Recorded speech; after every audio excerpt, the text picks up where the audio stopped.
With the president calling for a tough new approach on the southern border, late today he announced on Twitter that his Secretary of Homeland Security will be leaving her position. In her 15 months on the job, Kirstjen Nielsen became the face of controversial policies. She's come under intense scrutiny from Democrats, and while she has publicly supported the president's policies, she's also been berated by the president behind closed doors. Kelly O'Donnell joins us live from the White House. Now, Kelly, what's the latest? Well, this is no doubt a major shakeup, Kate, in the president's cabinet, a very outward sign of his frustrations over the southern border. Kirstjen Nielsen is out tonight as the Secretary of Homeland Security. She was called here for a meeting with the president late today. Then later she released her resignation letter where she writes that she hopes the next secretary will have the support of Congress and the courts in fixing the laws which have impeded our ability to fully secure America's borders and which have contributed to discord in our nation's discourse.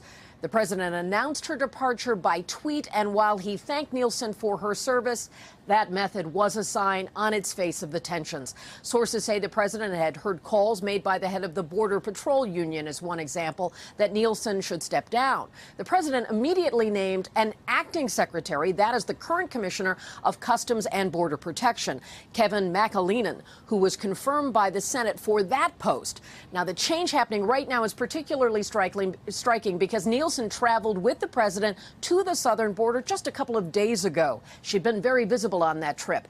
And she had, of course, been under fire at different points throughout her tenure over issues like the family separation policy. Kate? And Kelly, there's new reaction tonight on another issue. Democrats setting a deadline for the president to release his tax returns. Right. This is all about pressure to see the president's own personal and business taxes. Countdown to tax day.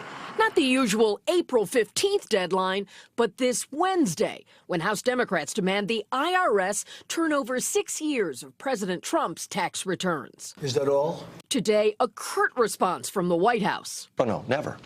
No, nor should they. Acting Chief of Staff Mick Mulvaney called it a non-starter.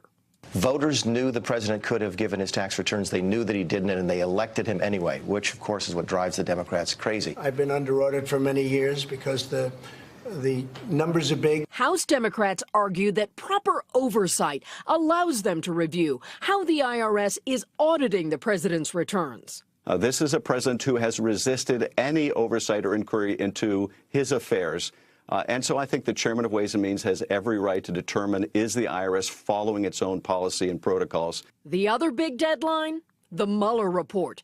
Team Trump says Attorney General Barr should release as much as legally possible. No Republicans pushing back on full disclosure of the report. I haven't heard any Republican that isn't in favor of it. But Democrats insist that the Attorney General review should not remove classified, sensitive, or grand jury information from the nearly 400-page Russia probe findings. Congress has a right to the entire report with no redactions whatsoever, so we can see what's there. The window for Congress, and by extension the public, to get some access to the Mueller report is fast approaching. The Attorney General pledged to make at least portions of the report available by mid-April, and Congress is holding out an already approved subpoena as a stick if necessary. Hey, NBC News fans, thanks for checking out our YouTube channel. Subscribe by clicking on that button down here, and click on any of the videos over here to watch the latest interviews, show highlights, and digital exclusives. Thanks for watching.